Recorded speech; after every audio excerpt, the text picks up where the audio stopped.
Every once in a while, history doesn't announce itself with explosions, protests, or breaking news banners. Sometimes, history happens quietly.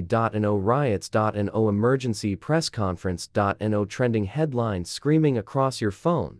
Just 9 justices inside a courtroom most Americans never see, issuing a ruling that permanently changes the balance of power between citizens and the government. That's exactly what happened in Barnes v. Felix, a 9-0 unanimous decision. No conservative side. No liberal side. No dissent.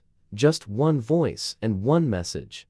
Context matters. If you own a gun, if you carry legally, if you believe police power must have limits, this ruling affects you. And by the end of this video, you'll understand why this case quietly changed every police stop in America. Chapter 1: Why most people miss this case. Most Supreme Court decisions people hear about are loud. Abortion, gun bans, election disputes. But this case didn't sound dramatic at first. It wasn't marketed as a Second Amendment case. It wasn't framed as a gun rights battle. It wasn't even advertised as a major constitutional showdown. It was labeled as something boring, an excessive force case. And that's why it slipped under the radar. But excessive force cases are where real power lives. Because power isn't just about laws on paper, it's about what happens when an armed officer meets an armed citizen. That's where rights either survive or die. Chapter 2: The traffic stop that started it. Alpha's story begins like millions of others. A traffic stop in Texas. No robbery. No violent crime. No active shooter. Just unpaid tolls. Officer Robert Felix Jr.B. pulled over Ashton Barnes. At first, everything was normal. Then the officer ordered Barnes out of the vehicle. Barnes opened the door just as he was told. But then, suddenly, Barnes tried to drive away. What happened next unfolded in 5 seconds. Officer Felix jumped onto the vehicle's doorframe. As the car moved, Felix fired 2 shots into the car.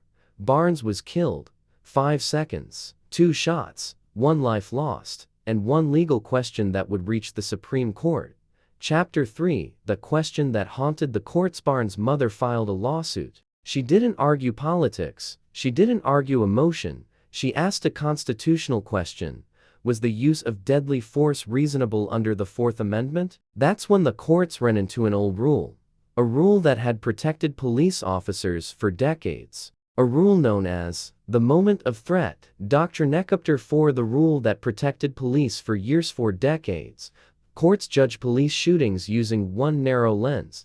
They looked at one single moment, the exact second deadly force was used. If an officer could say, "I felt threatened, I feared for my life," the situation was dangerous. That was often the end of the case. Everything before that moment, ignored.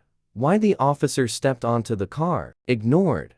Whether the officer escalated the situation, ignored. Whether safer options existed earlier, ignored. That single second became everything. And under that rule, Officer Felix won. Both the district court and the Fifth Circuit sided with him.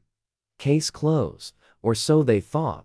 Chapter 5: Why that rule was dangerous. The moment of threat rule created a dangerous loophole. It allowed officers to create danger, step into risky situations, escalate encounters, then justify deadly force by pointing to the danger they helped create. It rewarded bad decisions made before the shooting, and it punished citizens who never got a chance to explain the full story. That's why this case didn't die. It went to the Supreme Court.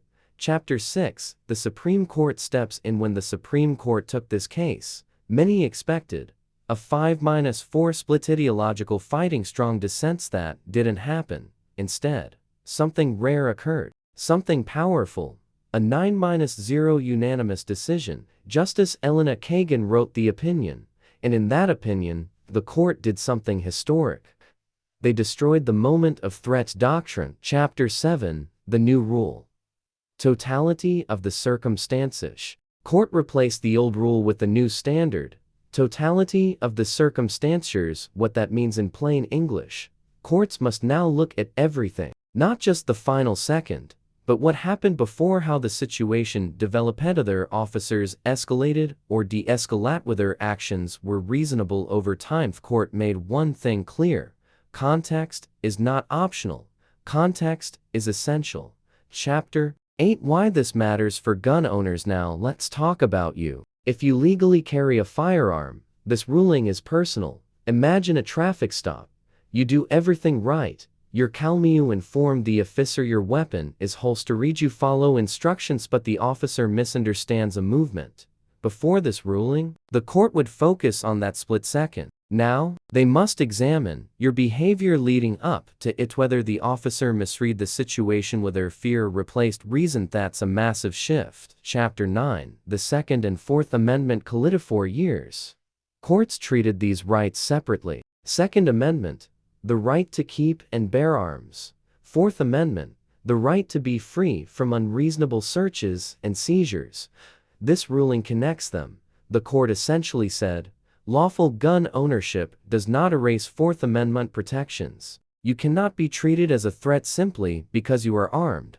That changes everything.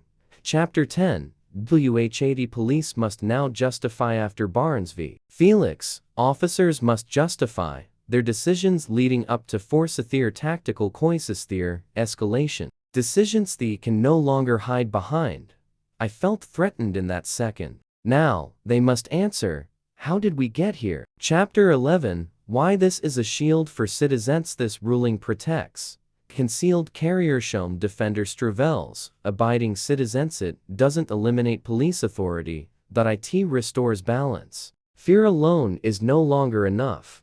Reason matters again. Chapter 12: The legal earthquake nobody saw coming. This decision affects every federal circuit. Every excessive force every pending appeal cases, once denied, may now be reopened.